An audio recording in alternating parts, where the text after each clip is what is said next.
Bonsoir, soyez les bienvenus dans une nouvelle vidéo. Comme vous allez le constater, j'ai décidé de m'intéresser aux légendes de différents pays.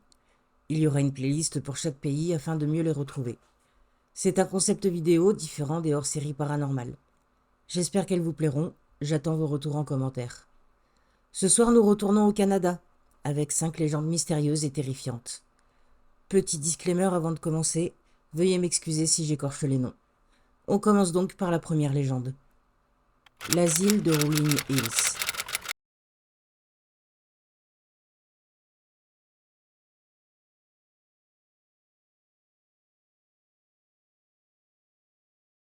L'asile de Rolling Hills était un refuge, une maison de charité et un asile d'aliénés combinés, et c'était malheureusement celui avec le passé le plus sombre.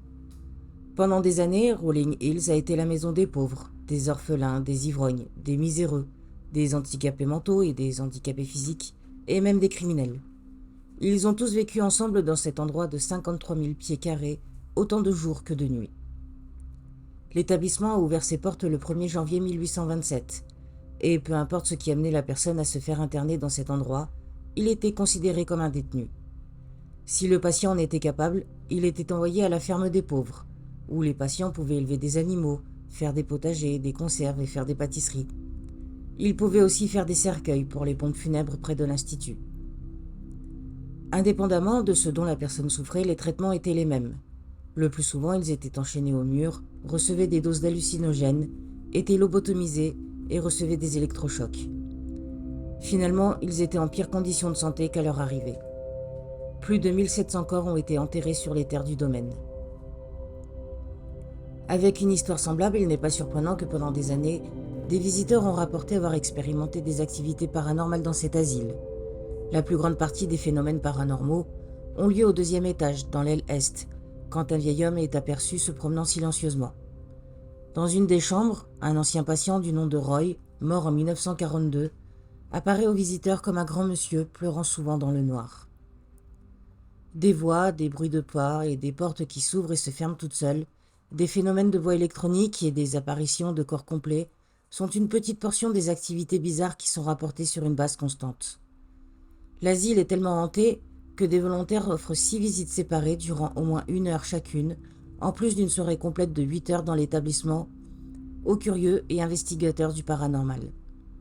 Si une visite vous intéresse, je vous mettrai l'adresse de leur site en barre d'infos. The Old Spaghetti Factory.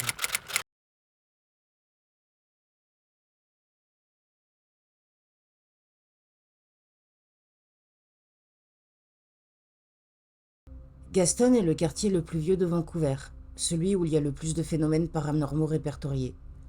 Depuis des décennies, les habitants ont partagé leurs histoires de fantômes dans le voisinage. C'est pour cette raison que lors des célébrations d'Halloween, on raconte toutes les apparitions qui ont lieu au Old Spaghetti Factory. Restaurant construit dans une vieille manufacture remplie d'antiquités, celles-ci servent de décoration. En plein milieu de la pièce, un vrai tramway de 1904 sert de salle supplémentaire pour servir des repas. Les rumeurs courent qu'il y a beaucoup d'esprits qui se promènent à l'intérieur et autour du restaurant, et ce, autant de jours que de nuits. La première apparition est celle d'un conducteur du tramway. Quelques-uns disent que le conducteur est décédé près du restaurant dans un accident, tandis que d'autres croient que les apparitions ont commencé lorsqu'ils ont installé le tramway dans le restaurant. Certains employés disent avoir vu un fantôme en uniforme à l'intérieur du tramway quand le restaurant était vide en fin de soirée. Le deuxième fantôme serait un petit homme aux cheveux roux, flamboyant, qui a un penchant pour les mauvais tours. Le bruit court qu'il erre autour des cuisines et murmure le nom des employés. La troisième entité a été aperçue par une serveuse, qui dit avoir vu un jeune garçon qui courait dans le restaurant après sa fermeture. Elle a été tellement apeurée par l'incident qu'elle a donné sa démission sur le champ. Le même esprit a été aussi vu en train de courber des ustensiles. Quand les faits ont été rapportés au gérant, les ustensiles courbés étaient redevenus intacts. La quatrième apparition est celle d'une fillette, assise à une table près de l'entrée et tenant un ballon. Un ami du gérant lui a raconté qu'il avait engagé une conversation avec la fillette, et quand quelqu'un s'est approché de la table, elle a disparu. L'auberge du phare de West Point.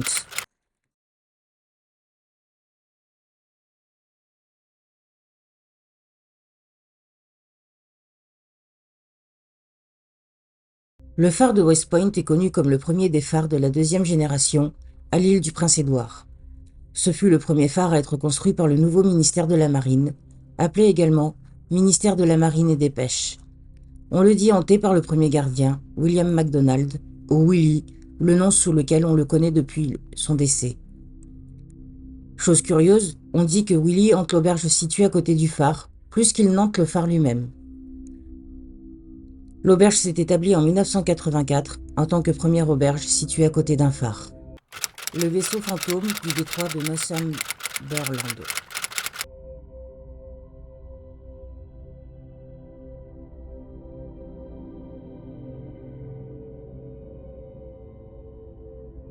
Depuis au moins 200 ans, les gens ont rapporté des apparitions de navires en feu, près de la côte du phare.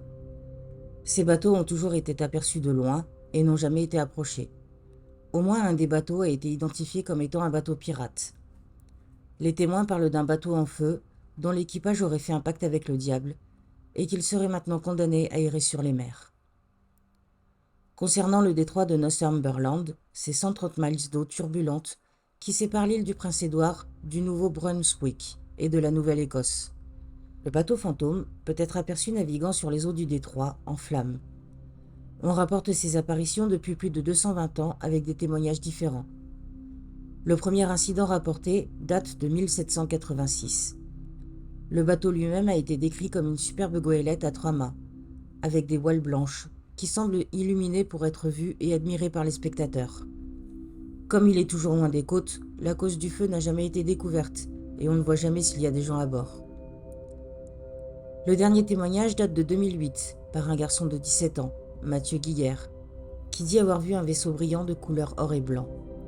Cependant, il n'est pas mentionné si le bateau était en feu.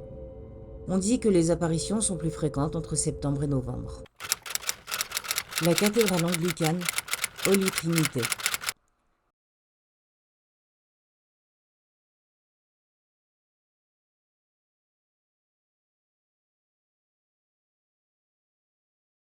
La cathédrale de la communauté anglicane de la ville de Québec, Holy Trinity, est réputée comme étant le lieu le plus hanté de la vieille capitale. Inaugurée en 1804, elle a été la toute première cathédrale anglicane construite au-delà des îles britanniques. Mais que s'y passe-t-il ? L'orgue jouerait parfois de la musique, sans que personne n'y soit assis, et le fantôme d'une femme apparaît parfois près de l'autel. On raconte que lors de sa visite en 1987, la reine Élisabeth II aurait elle-même aperçu un spectre de femme près de l'orgue, qui regardait en bas de la balustrade. La légende veut que ce soit l'apparition d'une religieuse, du nom d'Iris Dillas, qui serait morte en 1830, après avoir été enterrée vivante. On dit qu'elle souffrait de narcolepsie, une maladie du sommeil. Si vous faites la tournée fantôme dans le Vieux-Québec, il se peut que vous fassiez connaissance avec cette religieuse, car l'église fait partie de la visite. Voilà, j'espère que ces histoires vous ont plu. N'hésitez pas à liker et à partager la vidéo. Laissez-moi un commentaire pour me dire ce que vous en avez pensé. Ça soutient la chaîne et permet un meilleur référencement. N'hésitez pas à vous abonner si ce n'est pas déjà fait. C'est gratuit. Je vous fais des gros bisous et je vous dis à bientôt.